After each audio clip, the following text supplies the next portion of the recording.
Hello, everyone. Welcome to Feedstuffs 365. I'm Sarah Muirhead. Economic and environmental forces are driving record-breaking beef prices in the U.S. Joining us today to talk about that and other market factors is Andrew Coppin, cattle expert and CEO and founder of Ranchbot. Welcome, Andrew. Thank you for joining us here today. Great to be here, Sarah. Thanks for having me. For those of you that are tuning in, thank you for being here as well. If you have any questions for Andrew, feel free to post those there in the chat area on your screen. If you're joining us from social media, simply post your questions directly in those channels. So, Andrew, you work directly with cattle producers across the country and have a unique perspective on how ranchers, most of them who would be small to family-run herds, how they're navigating high input costs, limited water access, and weather extremes. Talk to us a little bit about what you're seeing out there in the market at this time. Yeah, thanks, Sarah. I think I've done 100,000 miles on the road across the US over the last 12 months and met with many hundreds of ranchers. I think there's some interesting dynamics going on in the market at the moment. Obviously, the cattle herd is at a historical low. I mean, we're back at sort of 1950s, 1960s levels for the herd, and a lot of ranchers haven't even begun the process of sort of rebuilding. Of course, we got down to those lower numbers due to sort of years of drought and challenged environments for increasing herds, and we've now got increasing input costs, and whilst prices are very high, demand on the product is still very high. I mean, there's no question beef is still the preferred protein across the US consumers. So it's a bit of a double-edged sword at the moment. Ranchers benefiting from high prices, but also benefiting from high input costs. And, it's hard to see those factors changing anytime soon. So let's get out that crystal ball.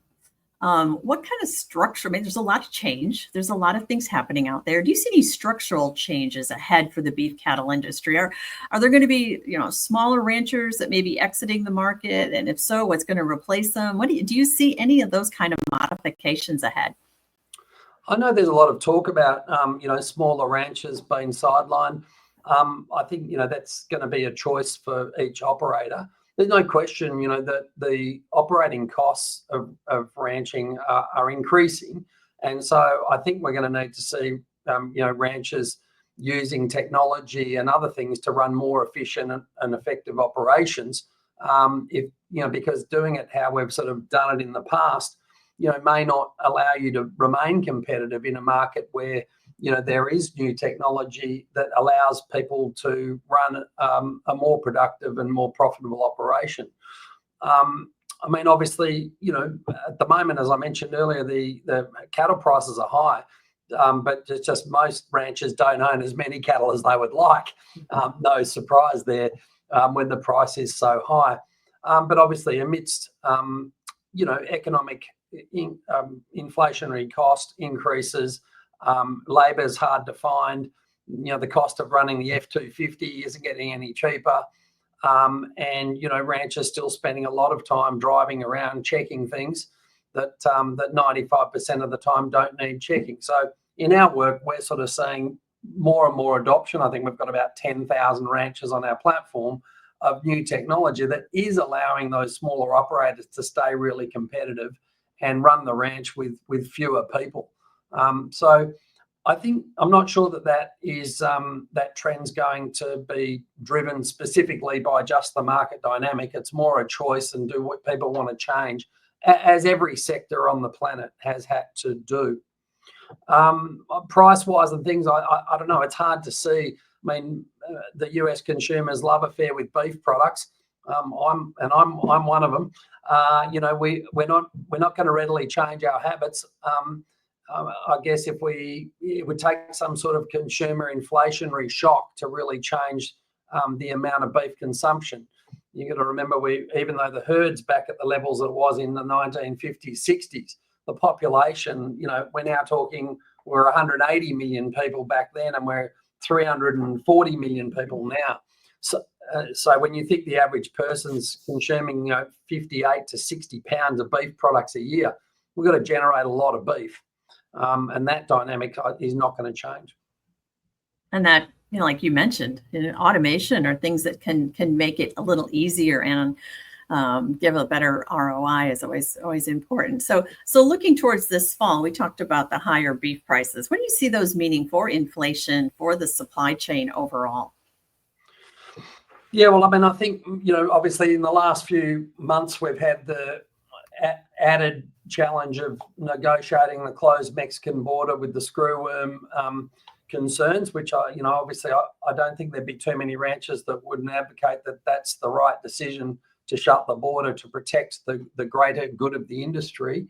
But under that environment, of course, that's less cattle coming in, where 25% of grazing lands are still under a drought conditions at the moment, despite some pretty volatile weather, including the obviously tragic recent floods in Texas and in New Mexico. So we've still got, we're in the middle of summer, there's heat waves coming.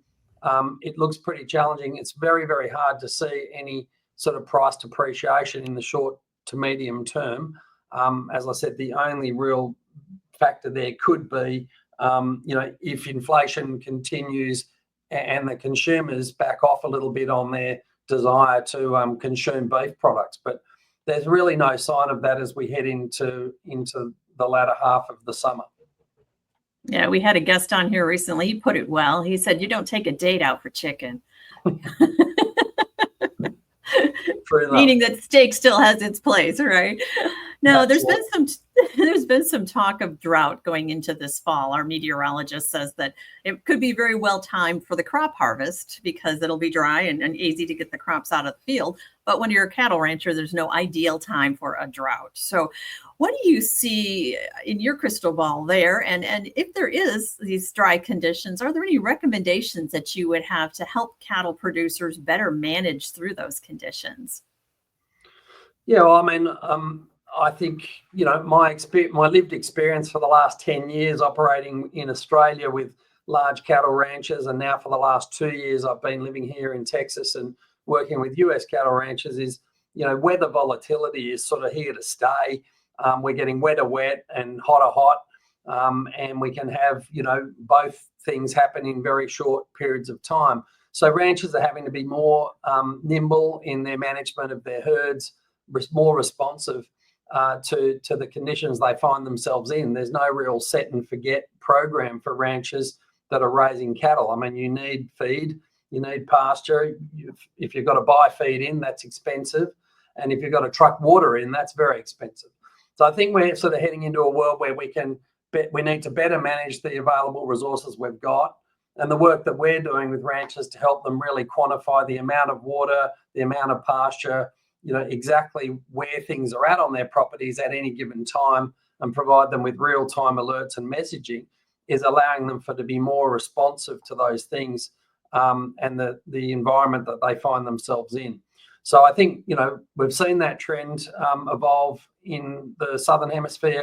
I think it's really catching on here in the US and in Canada, and allowing for ranchers to be more competitive despite the challenging times of weather and price. Anything else that the cattle industry here in the US needs to think about to stay competitive? Well, I mean, I don't think there's any argument that the US beef producers are amongst the very, very best in the world and producing an amazing product. And, with 340 million mouths to feed, the challenge of the next decade is going to be, how do we produce more with the available time, available resources that we've got? And we only have so many, pastures. We only have so much water. But yet the population is going to continue to boom, and we're going to need to produce more and more beef. We've spent a lot of money, billions of dollars building a better cow. We're getting a lot more production out of less cattle. But as the population grows and demand for beef as a premium product also grows, there's no question producers are going to need to be more and more efficient, really optimize their resources.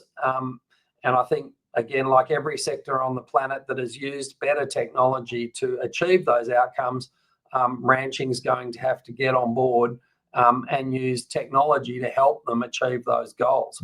The good news for ranchers is there's a lot of really great technology out there now that is well proven. It's no longer early stage things. We've got virtual fencing, we've got remote control of water, pumps, tanks, pipes.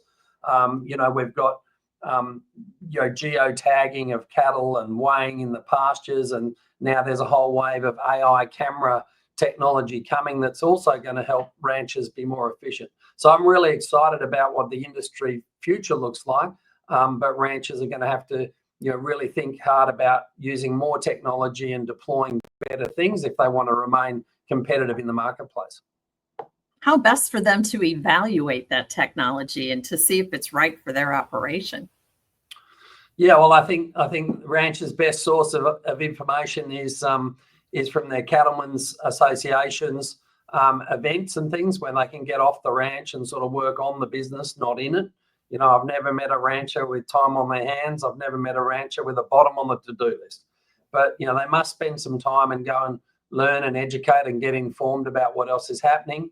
And of course, the most trusted source of additional information is their neighbours, other ranchers, talking amongst each other themselves to see, what are you doing that's helping you run a better operation? And what are the things that are getting real traction? I think that's the best, probably the two most valuable sources of information that they can get. And obviously there's also a lot of great work being done by US universities and colleges about, how they can run a more efficient and productive business. So I don't think there's a shortage of opportunities to be further educated, to continue to think about how to run a better business. And to talk to your friends and neighbours about things that they're doing that are working is probably the single best path. It's been a great discussion. Any final thoughts or key takeaways to leave our audience with here today? No, I think it's been great chatting with you, Sarah. I mean, again, the outlook for the beef industry in the US is super positive. Obviously, there are some short-term challenges and the costs of things for all people across the country, not just the beef industry, have been trending up. Obviously, everyone would like to see that curtailed, but super excited about where the industry is going. There's so many great producers here with huge opportunities to continue to build out their businesses. And, I think ag tech technology for them is really going to be a super boost to their productivity and profitability. So, I'm looking forward to the next few years here with the US beef industry. Andrew, thank you so much for joining us here today. Thank you very much for having me. Andrew Coppin of Ranchbot. We also appreciate all of you tuning in as well. Until next time, for Feedstuffs, I'm Sarah Muirhead.